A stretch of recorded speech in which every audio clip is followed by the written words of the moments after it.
Hello. So recently I released a video about how to ace every exam you ever take, and it was about a book written by Lucy Parsons.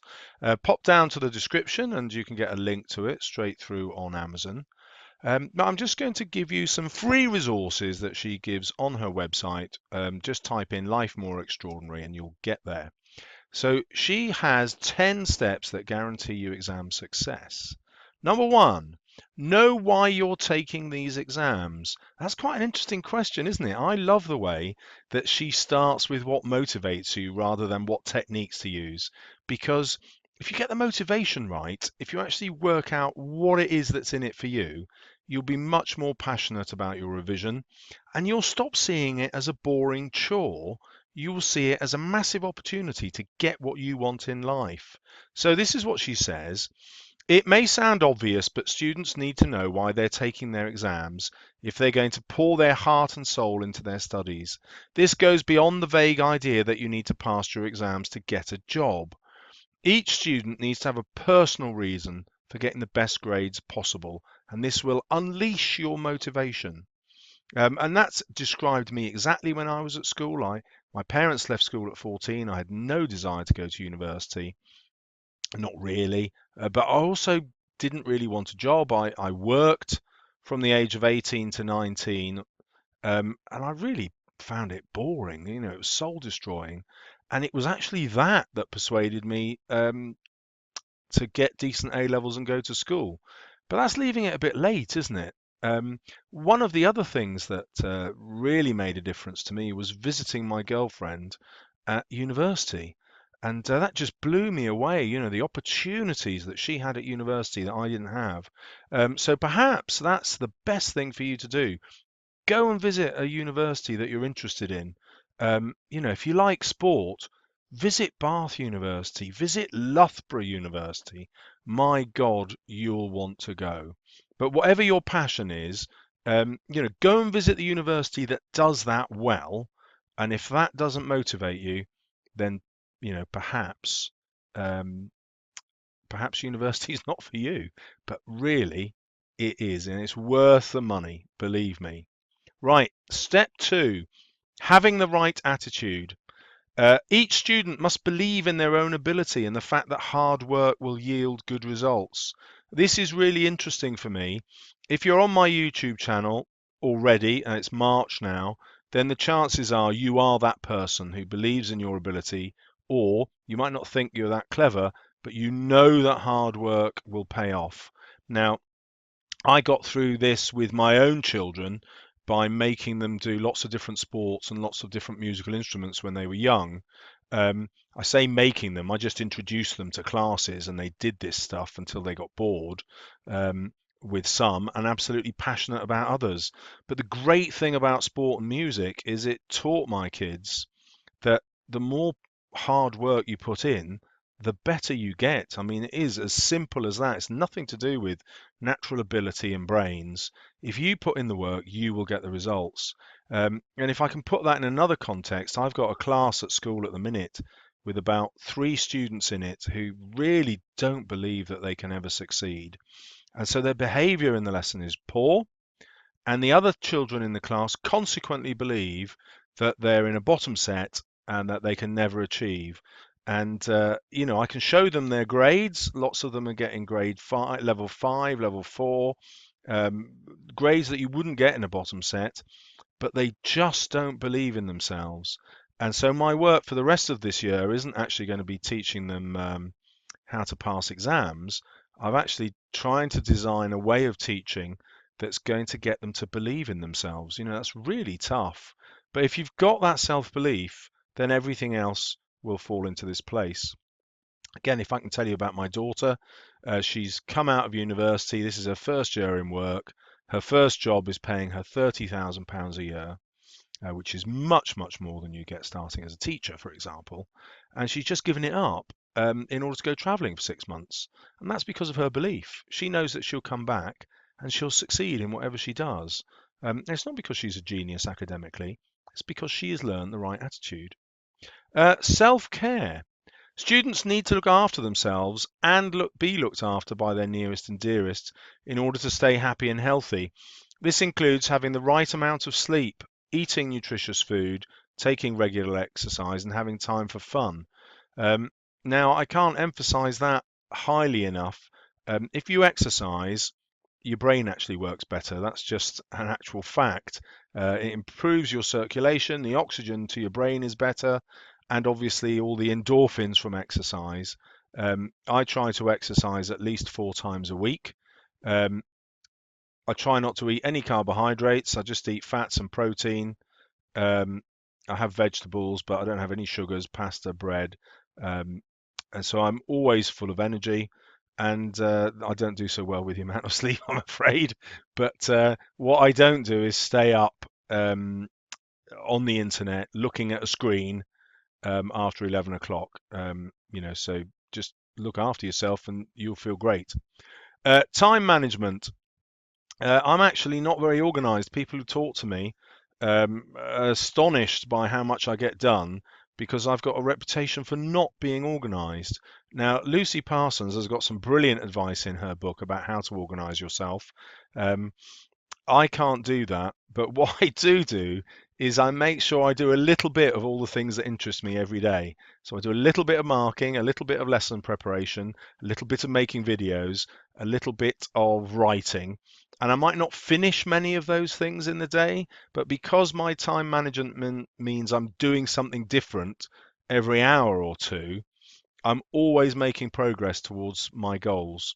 Um, and that's the knack for me. If you've got stuff that you need to do, break it up into small chunks, and don't feel you've got to finish one mega thing first.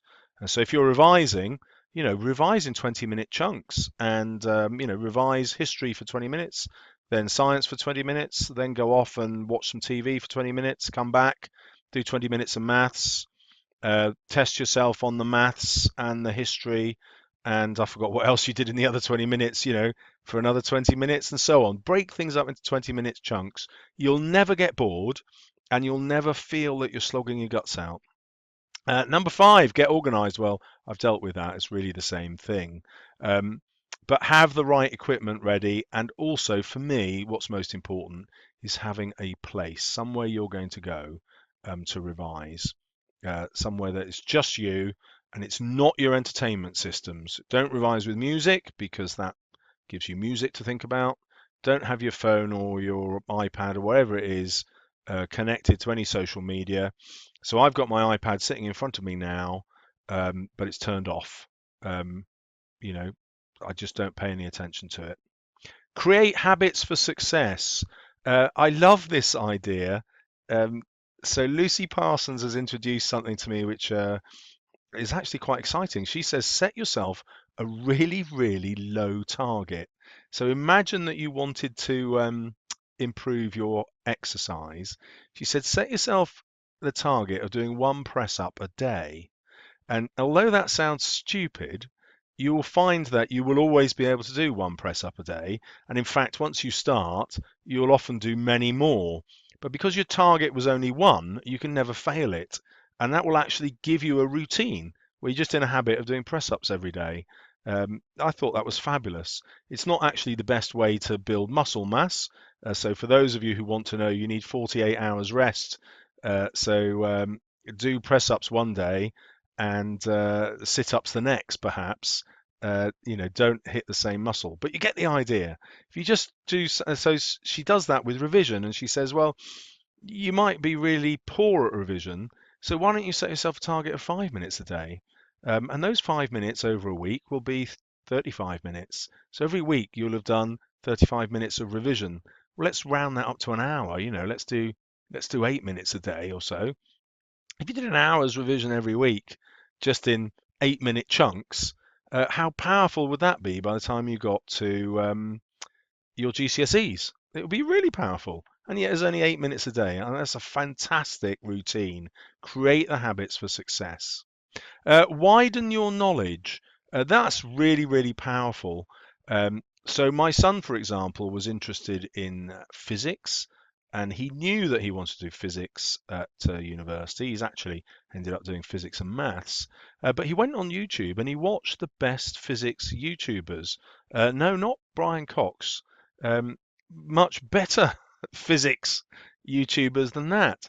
And he just got passionate about and learnt so much just by watching YouTube videos made by professors of physics. In fact, there's one whose name was brilliant, Professor Moriarty, who's at Nottingham University. And he actually went to visit Nottingham University just to see what it was like. He's ended up at Warwick because that does the combined physics and maths. But it was just a way for him to become really passionate in his subject and learn so much more than his studies gave him. And you can do that easily. And if you're not reading, then actually you're going to really suffer in comparison to other people. Now, if you're not reading books, then you must read newspapers. But I'd advise you to read books. The new GCSEs, at the top end, your marks will be compared to everybody else in the country taking the same exam. And you can bet your bottom dollar that you'll be up against people who read a lot. And they'll simply get higher marks than you because they have better vocabularies, they know how to construct sentences better, they know how to write for different purposes, they know how to write concisely. And I'm not just talking about your English exams here, I'm talking about every exam you take. They'll be better at them than you simply because they'll have much more knowledge than you. So if you're hoping for a level 7, 8 or 9, you've got to do this as well. And again, you could do it 5 minutes a day. I'm embarrassed to tell you, but actually not that embarrassed because I'm going to tell you anyway. I do my reading on the toilet and every time I go to bed. Get into the habit of reading some stuff that's difficult or that's about your passions, and you'll do much better in your exams. Uh, Plan your revision. Now, my plan is simply as I described it. I come home and I do 20 minutes of this, 20 minutes of that, 20 minutes of the other, and I don't have to plan what will go in each 20 minutes. I know if I change every 20 minutes and do something different, I will cover all of the things that I need to do. So if you're like me, that can be your simple plan. Just do stuff for 20 minutes.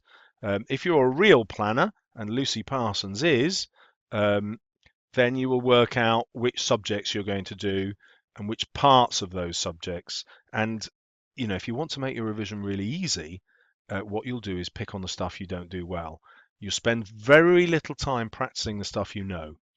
Yeah, practice the stuff you don't. The best way to do that is do a past paper, mark it, see where you've gone wrong, then get the next past paper out and do that same section, yeah, that tested the same stuff you got wrong. It'll be different questions, but testing the same knowledge. And I do like this quote: if you fail to plan, you plan to fail. It's not strictly true, but it is a very helpful reminder to you that you've really got to plan to pass your exams.